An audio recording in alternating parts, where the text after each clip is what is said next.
ചടങ്ങുകളും പൂർത്തിയായോ?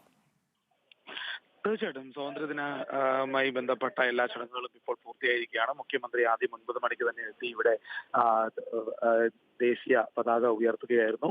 അതിനുശേഷം ഇവിടെ അദ്ദേഹത്തെ സ്വീകരിച്ച ആ, ഈ പല വിവിധ സേനകളുടെയും സ്വീകരണത്തെ അദ്ദേഹം അംഗീകരിച്ചു.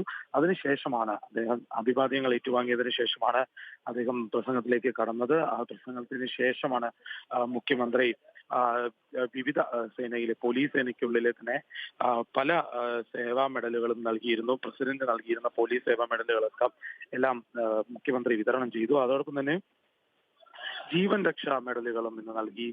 സാധാരണഗതിയിലുള്ള പൗരന്മാർ തന്നെ സ്വന്തം ജീവൻ ത്യജിച്ച് മറ്റുള്ളവരെ അപകടത്തിൽ നിന്ന് രക്ഷപ്പെടുത്തിയ അടക്കമുള്ള കാര്യങ്ങൾ ധീരപ്രവർത്തികൾ ചെയ്തവർക്ക് വേണ്ടിയുള്ള മെഡലുകൾ മുഖ്യമന്ത്രി കൈമാറി.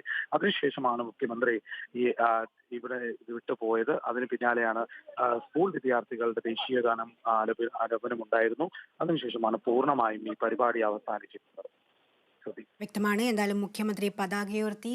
മുഖ്യമന്ത്രിയുടെ സന്ദേശം വളരെ നിർണായകമായിരുന്നു. വയനാട് ദുരന്തത്തിന്റെ ദുഃഖത്തിലാണ് ഇത്തവണ സ്വാതന്ത്ര്യദിനമെന്നാണ് മുഖ്യമന്ത്രി സ്വാതന്ത്ര്യദിന സന്ദേശത്തിൽ പറഞ്ഞത്. വിഷമിച്ചിരുന്നാൽ മതിയാകില്ല, നമുക്ക് അതിജീവിക്കേണ്ടതുണ്ടെന്നും അദ്ദേഹം പറയുകയുണ്ടായി. നാടിന്റെ പൊതുവായ അതിജീവനത്തിന്റെ കൂട്ടായ പ്രവർത്തനങ്ങൾക്ക് ഊർജം പകരുന്നതാകണം ഇത്തവണത്തെ സ്വാതന്ത്ര്യദിന ആഘോഷമെന്നും മുഖ്യമന്ത്രി പതാക ഉയർത്തി സ്വാതന്ത്ര്യദിന സന്ദേശത്തിൽ പറഞ്ഞു.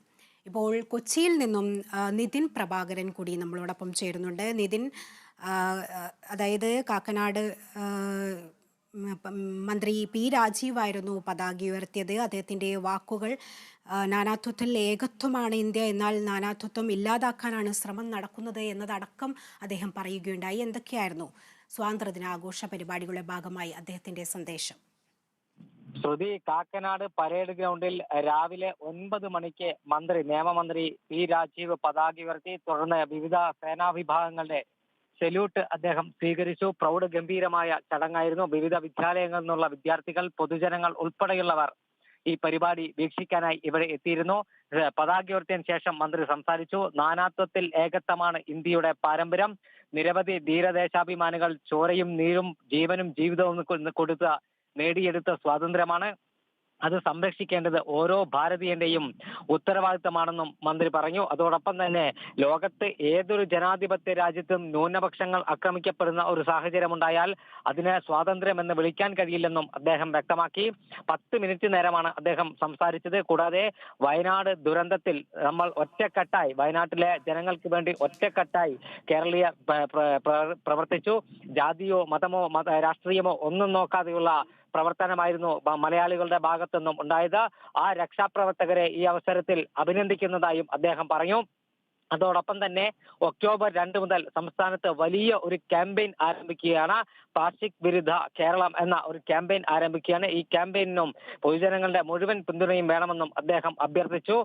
വിവിധ വിദ്യാലയങ്ങളിൽ നിന്നെത്തിയ വിദ്യാർത്ഥികളും അതോടൊപ്പം തന്നെ വിവിധ സർക്കാർ ഓഫീസിലെ ജീവനക്കാരും ചേർന്ന് അവതരിപ്പിച്ച ദേശഭക്തി ഗാനം ചടങ്ങിന് മാറ്റുകൂട്ടി. പരേഡിൽ മികച്ച പ്രകടനം കാഴ്ചവെച്ച വിവിധ സേനാ വിഭാഗങ്ങൾക്ക് മന്ത്രി ട്രോഫിയും കൈമാറി. ഇതോടുകൂടി ചടങ്ങുകൾക്ക് അവസാനം കുറിക്കുകയും ചെയ്തു. ശ്രുതി, നിതിൻ, മറ്റെന്തെങ്കിലും സ്വാതന്ത്ര്യദിന പരിപാടികൾ ഇപ്പോൾ കൊച്ചിയിൽ നടക്കുന്നുണ്ടോ? മറ്റെന്തൊക്കെ മന്ത്രിയുടെ മറ്റ് പരിപാടികൾ എന്തൊക്കെയാണ്? ശ്രുതി, വിവിധ സേനാ വിഭാഗങ്ങളുടെ നേതൃത്വത്തിൽ നാവികസേന ആസ്ഥാനത്തടക്കം സ്വാതന്ത്ര്യ ദിനാഘോഷങ്ങൾ നടക്കുന്നുണ്ട്. മറ്റ് വിവിധ ക്ലബ്ബുകളുടെയും കൂടാതെ റെസിഡൻസ് അസോസിയേഷനുകളുടെയും നേതൃത്വത്തിലും ഇത്തരത്തിൽ പരിപാടി നടക്കുന്നുണ്ട്. മറ്റ് കാര്യമായ പരിപാടികൾ ഒന്നും തന്നെ നടക്കുന്നില്ല. മന്ത്രി രാജീവ് മുഖ്യാതിഥിയായി പങ്കെടുത്തത് അല്ലെങ്കിൽ പതാക ഉയർത്തിയത് സർക്കാരിന്റെ ജില്ലാ ആസ്ഥാനത്ത് കലക്ടറേറ്റിൽ നടന്ന പരിപാടിയിൽ മാത്രമാണ്. നാവികസേന ആസ്ഥാനത്തടക്കം നടക്കുന്ന പരിപാടിയിൽ വിവിധ നാവികസേന ഉദ്യോഗസ്ഥർ തന്നെയാണ് അതിന് നേതൃത്വം നൽകുന്നതും. ശ്രുതി, വ്യക്തമാണ്. എറണാകുളം കാക്കനാട് പരേഡ് ഗ്രൗണ്ടിലാണ് മന്ത്രി പി രാജീവ് പതാക ഉയർത്തി സല്യൂട്ട് സ്വീകരിച്ചത്. വിവിധ സേനകളുടെ പരേഡും നടന്നിട്ടുണ്ടായിരുന്നു. നാനാത്വത്തിൽ ഏകത്വമാണ് ഇന്ത്യ എന്നാണ് അദ്ദേഹം പറഞ്ഞത്. എന്നാൽ നാനാത്വത്വം ഇല്ലാതാക്കാനാണ് ശ്രമം നടക്കുന്നതെന്നും പി രാജീവ് പറയുകയുണ്ടായി. ചരിത്രത്തെ തിരുത്തുന്ന ശക്തികൾക്കെതിരെ ജാഗ്രത വേണമെന്നും അദ്ദേഹം പറഞ്ഞു. വയനാട് ദുരന്തത്തിൽ രക്ഷാപ്രവർത്തനത്തിന് നേതൃത്വം നൽകിയ മുഴുവൻ ആളുകളെയും സ്വാതന്ത്ര്യദിനത്തിൽ ഓർക്കാമെന്നും പി രാജീവ് സ്വാതന്ത്ര്യദിന സന്ദേശത്തിൽ പറയുകയുണ്ടായി. അതുപോലെ തന്നെ കോഴിക്കോട് വിക്രം മൈതാനിയിലും സ്വാതന്ത്ര്യദിന ആഘോഷ ചടങ്ങുകൾ നടന്നു. വനമന്ത്രി AK ശശീന്ദ്രനാണ് പതാക ഉയർത്തിയത്. ചൂരൽമല മുണ്ടക്കൈ ഉരുൾപൊട്ടൽ ദുരന്തത്തിൽ മരിച്ചവർക്ക് അദ്ദേഹം ആദരമർപ്പിക്കുകയും ചെയ്തു.